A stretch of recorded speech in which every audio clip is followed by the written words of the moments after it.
See, as you can see, the more you fuck around, the more you're going to find out. Oh, yeah. I ain't gonna lie, I'm getting cooked.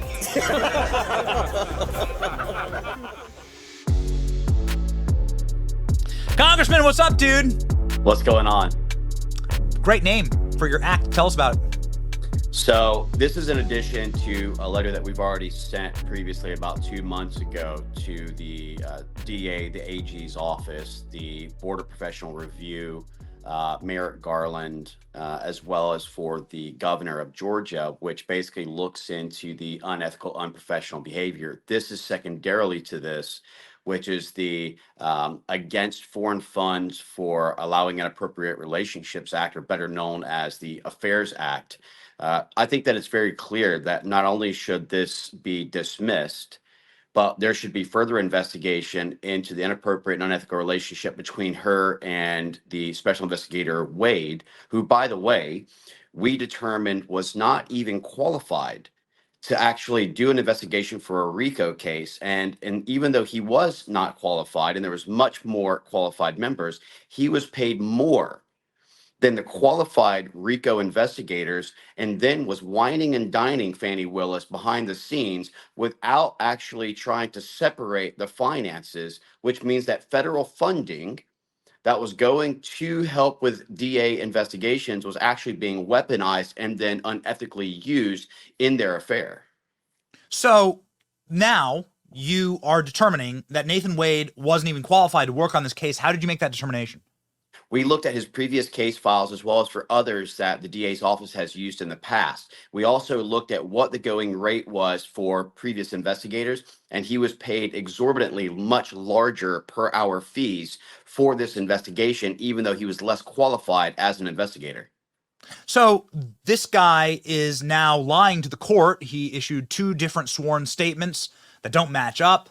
Fani Willis will be in a disqualification hearing on Thursday. Donald Trump will be in attendance. This is now a winning issue, effectively. The country is learning about this. People inside of Fulton County are disgusted, and people outside are disgusted. And I think they're way over their skis on this. What's the next step? Well, I think that the American people are realizing, and oh, what a coincidence that Fulton County was also the one in the 2020 election to be accused of having widespread fraud with regards to ballot counting. And so I think people are starting to open up their eyes to the continuation. And again, in police work, they call these clues.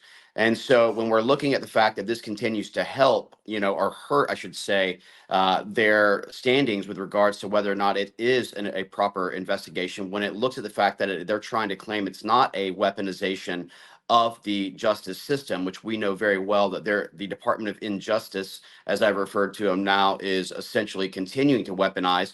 This is all for political election interference. I think that there is not just a reason for dismissal of this case for the improper investigation and the improper reasoning behind it, but also the unethical and unprofessional behavior of Fani Willis, which should result in her disbarment, which should result in her motion for removal. And I think that there should be further investigation by the federal government into how funds are being properly utilized. And I would argue that this also goes into New York, where we know for a fact that there was federal funds that was utilized for the indictment against the president, that I still question whether it was done for any other reasoning but for political interference. It's pretty badass that you had federal marshals go and deliver a subpoena. Is Fani Willis going to be on Capitol Hill anytime soon to answer questions about this? Well, I think that Congressman Jim Jordan, who's the chairman of the Judiciary, as well as Representative Matt Gaetz, has said multiple times that they will look to pull Fani Willis in for the improper and misuse of funding that was provided by the federal government. I think that she should be brought up on charges if, in fact, that is found to be true. But I think at a first step, they should be looking at a dismissal and a removal of Fani Willis and disbarment from her being able to continue to try and do what she calls law.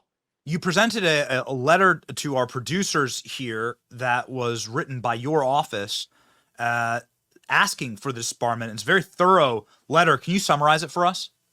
So basically what this lays out is kind of, in essence, what I just talked about, which is one, the unethical and unprofessional behavior in which she conducted with her inappropriate relationship, we are demanding to see the funding that had gone to Wade, as well as whether or not he put this into a separate account from the one that he was using to wine and dine Fani Willis.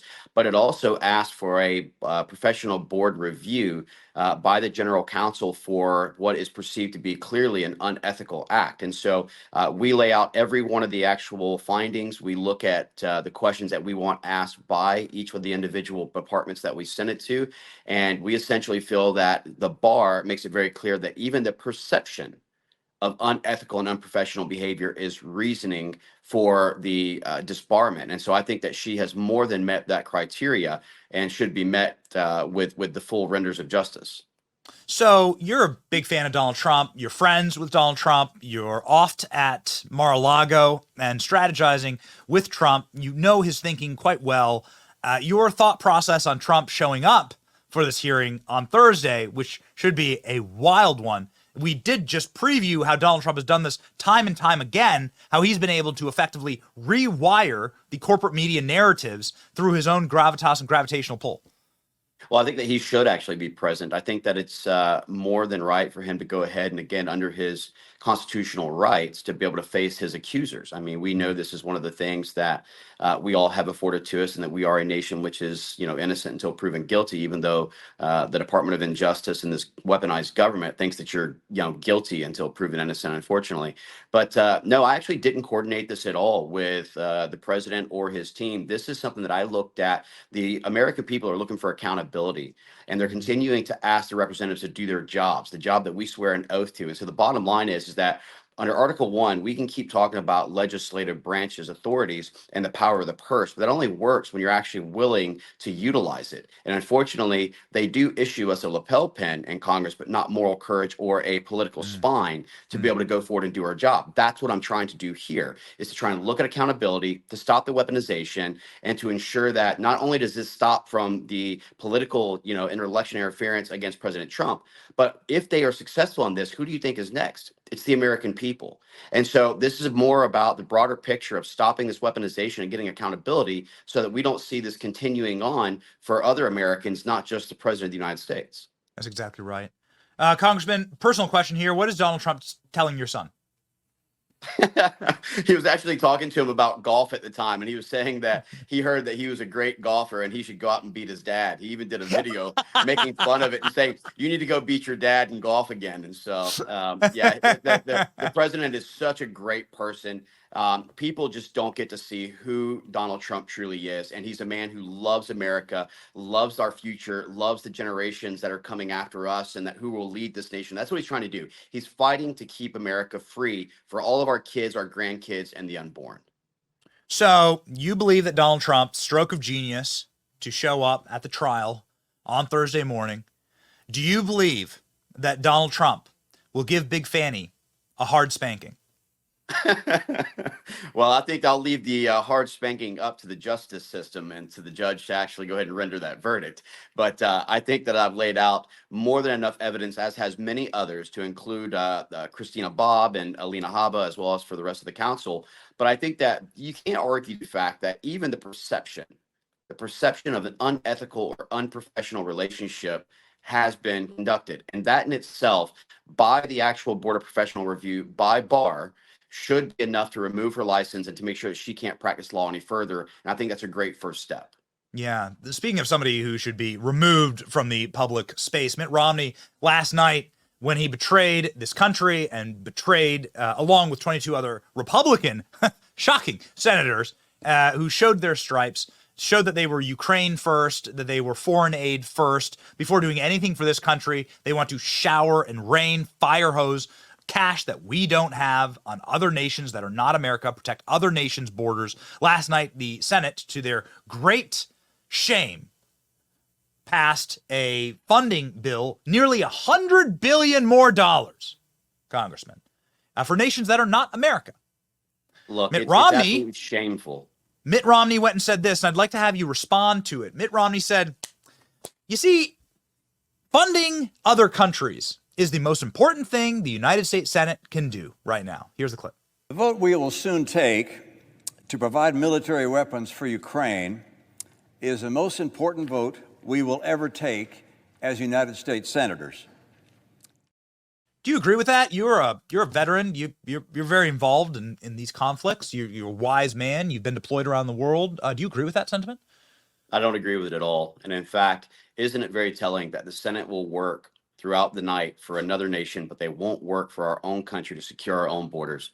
The bottom line is that they have no plan, they have no strategy. This continual endless wars, this sending of money to an already corrupt nation, the continuation of the war, which is going to result in more casualties, is not the way forward. We should have been looking in 2014 at things like the 1994 Budapest Memorandum, which is an area where the Federation of Russia, the US, the UK, and Northern Ireland, as well as for Ukraine, had acknowledged their independent sovereignty and borders in exchange for their non-nuclear proliferation agreement.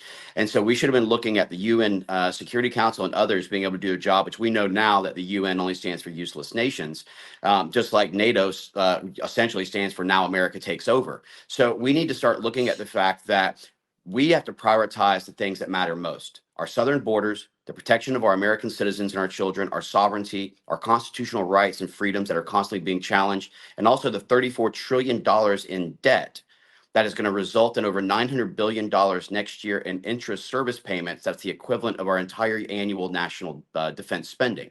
And so we have a 41,000 recruitment deficit in our military. We had 9,600 of our brave heroes who had been purged unconstitutionally for refusing the vaccine for their medical and religious freedoms. And so let's start focusing on spending these late nights serving the American people, because I wasn't elected by Zelensky. I wasn't elected by the Ukrainian people. I was elected by Florida's 7th district and the constituents here in America. And that's who I fight for, and that's who I'm going to continue to fight for.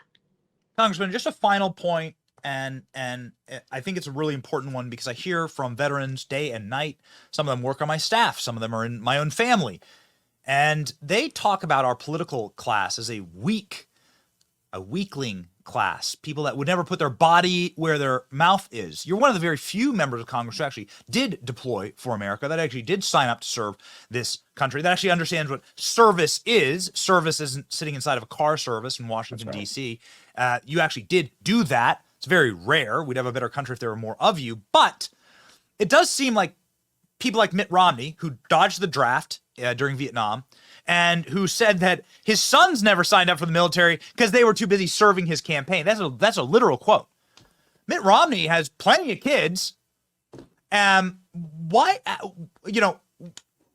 haven't they ever gone to fight for Ukraine? I think it's a good question. Like, why haven't these people ever, gone and attempted to, like, it's never them, right? It's never them who go to war, I guess is the point.